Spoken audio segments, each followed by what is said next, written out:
जिंदगी में छोटे कदमों से ही बड़ा बदलाव लाया जा सकता है। इसी फॉर्मूले पर जोर देती है सरा हार्वे की किताब Kaizen, the Japanese method for transforming habits one small step at a time. कल्पना करिए आपकी जिंदगी में वो सब बदलाव जो आप हमेशा से चाहते थे, जैसे फिट रहना, पैसे बचाना, रिश्ते सुधारना या करियर में आगे बढ़ना, लेकिन बिना किसी सख्त डाइट या जिम की मार के। ये किताब बताती है बड़े सपने छोटे छोटे कदमों से ही पूरे होते हैं। अगर आपने नए साल के रेजोल्यूशन जो लिए हैं वो हमेशा फेल हो जाते हैं या जिम जाना शुरू करके आप हफ्ते भर में छोड़ देते हो, तो ये किताब आपके लिए परफेक्ट है। पढ़ोगे तो सीखोगे कैसे बिना खुद को दोष दिए धीरे धीरे अपनी आदतें बदली जा सकती हैं। ये कोई जादू नहीं बल्कि जापान का वो राज है जो टोयोटा जैसी कंपनियों को दुनिया के टॉप पर ले आया। आपको लगेगा कि बदलाव इतना आसान है, क्यों नहीं सोचा मैंने पहले। कुल मिलाकर ये किताब पढ़कर आपकी जिंदगी में एक छोटा सा कदम उठाने का हौसला मिलेगा जो बाद में बड़ा तूफान लाएगा। अब थोड़ा लेखिका सरा हार्वे के बारे में जान लेते हैं। सरा एक ब्रिटिश लेखिका है जो लंदन से टोक्यो चली गई जॉब के सिलसिले में। वहां फ्रीलांस बुक स्काउट्स और पब्लिशिंग कंसल्टेंट में काम करती थी। जापान में रहते हुए उन्हें जापानी कल्चर से प्यार हो गया। वो छोटी छोटी चीजें जैसे ट्रेन में खड़े होकर सफर करना या घर को हमेशा साफ सुथरा रखना, कैज़न का आइडिया उन्हें वहीं से मिला और उन्होंने सोचा ये वेस्टर्न लोगों को क्यों न सिखाया जाए। बाद में वो लंदन वापस आ गईं। एक लिटरेरी एजेंसी में काम करते हुए उन्होंने अपनी एक किताब लिखी। इस किताब को अब तक लाखों लोग पढ़ चुके हैं। सराह की खासियत यह है कि वो जापानी फिलॉसफी को आसान मजेदार कहानियों से बताती हैं, जैसे अपनी जिंदगी के किस्से शेयर करके। कोई लेक्चर नहीं, बस दोस्तों वाली बातें। फिर आता है सवाल, ये किताब इतनी मशहूर क्यों हुई? देखिए आजकल सब जापानी चीजों के दीवाने हैं। ह्यूग यानी डेनिश कोजिनेस, इकागाई यानी जापानी खुशी का राज, इसी तरह मारिया कोंडो की टिडिंग, कैजेन भी उसी लिस्ट में आ गया। लेकिन ये अलग है क्योंकि बिजनेस से निकलकर पर्सनल लाइफ में घुस गई। टोयोटा जैसी बड़ी कार कंपनी ने इसे फैक्ट्री में इस्तेमाल करके दुनिया को चौंका दिया था। छोटे बदलाव से कैसे प्रोडक्शन दोगुना हो जाता है, सरा इसे घर घर ले आई।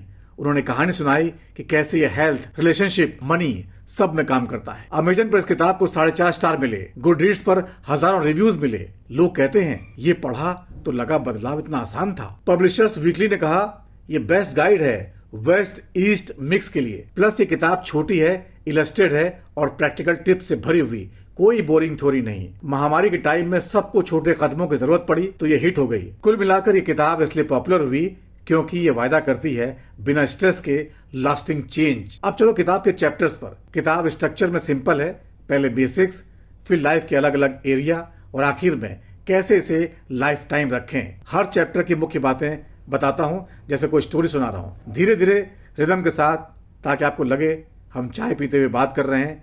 हर स्टेप एक छोटा सा उदाहरण दूंगा ताकि फील हो जाए। तो पहले इंट्रोडक्शन यानी welcome to the wonderful world of Kaizen. ये चैप्टर जैसे घर का स्वागत है। सरा कहती हैं भाई मैं कोई मैजिक वंड नहीं हूँ, लेकिन कैजेन तुम्हारी जिंदगी बदल सकता है अगर तुम छोटे कदम उठाओ। वो बताती हैं कैजेन का मतलब है गुड चेंज। जापान में ये हर जगह है, फैक्ट्री से लेकर किचन तक। क्यों पढ़ें? क्योंकि बड़े गोल जैसे मैराथन चलना आपको डरा सकते हैं, लेकिन छोटा स्टेप जैसे आज जूते पहनकर केवल बाहर निकल लो आसानी से हो जाते हैं। सराह अपनी स्टोरी शेयर करती हैं टोक्यो में कैसे वो छोटी आदतों से खुश हुई। खास बात क्या है, चेंज एक जर्नी है न कि कोई रेस। शुरू करो आज एक छोटे कदम से और देखो कैसे लहरें उठती जाती हैं।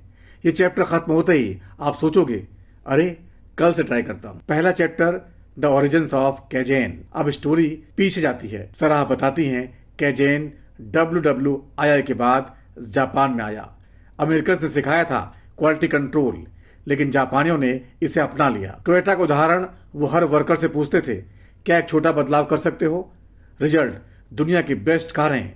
पर्सनल लाइफ में भी यही होता है। सराह कहती हैं जापान में लोग घर साफ करते हैं छोटे छोटे पार्ट से, न कि एक झटके में। खास बात क्या है, कैजेन सस्टेनेबल है क्योंकि प्रेशर नहीं डालता। उदाहरण, अगर वेट लॉस करना है तो पहले सिर्फ एक गिलास पानी ज्यादा पियो, धीरे धीरे ये आदत बन जाएगी। चैप्टर का रिदम है जैसे पुरानी जापानी कहानी, धीमा लेकिन मजबूत। खत्म होते ही लगता है इतिहास भी कितना प्रैक्टिकल हो सकता है। दूसरा चैप्टर द कैजेन माइंडसेट। ये चैप्टर दिल छू लेगा आपका। सराह कहती हैं माइंडसेट बदलो तो सब बदल जाएगा। कैजेन में ग्रोथ माइंडसेट है, फेल्योर नहीं है, लर्निंग है।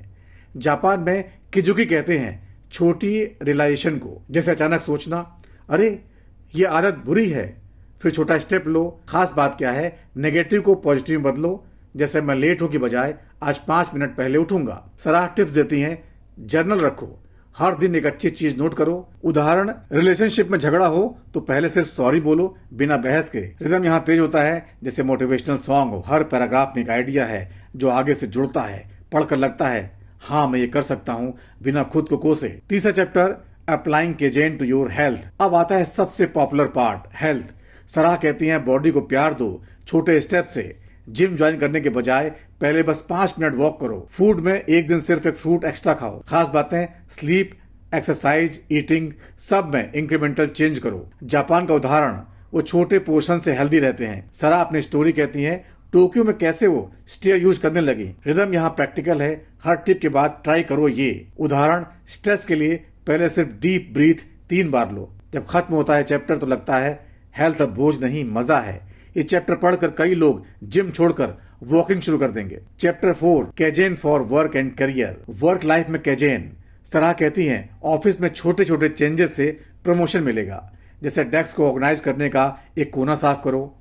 प्रोडक्टिविटी, टास्क लिस्ट में सिर्फ एक एक्स्ट्रा आइटम ऐड करो। मुख्य पॉइंट क्या है, बर्न आउट अवॉइड करो, ब्रेक्स लो। टोयोटा स्टोरी फिर आती है, हर एम्प्लॉय आइडिया देता था। सराह टिप, मीटिंग्स में एक अच्छा सवाल पूछो।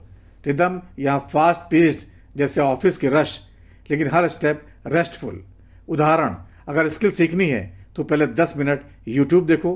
पढ़कर लगता है करियर अब डर नहीं, स्टेप बाय स्टेप जर्नी है। Chapter 5, Kaizen for financial freedom. पैसे के बाद सराह हंसती हुई कहती हैं बचत डरावनी लगती है, छोटे से शुरू करो।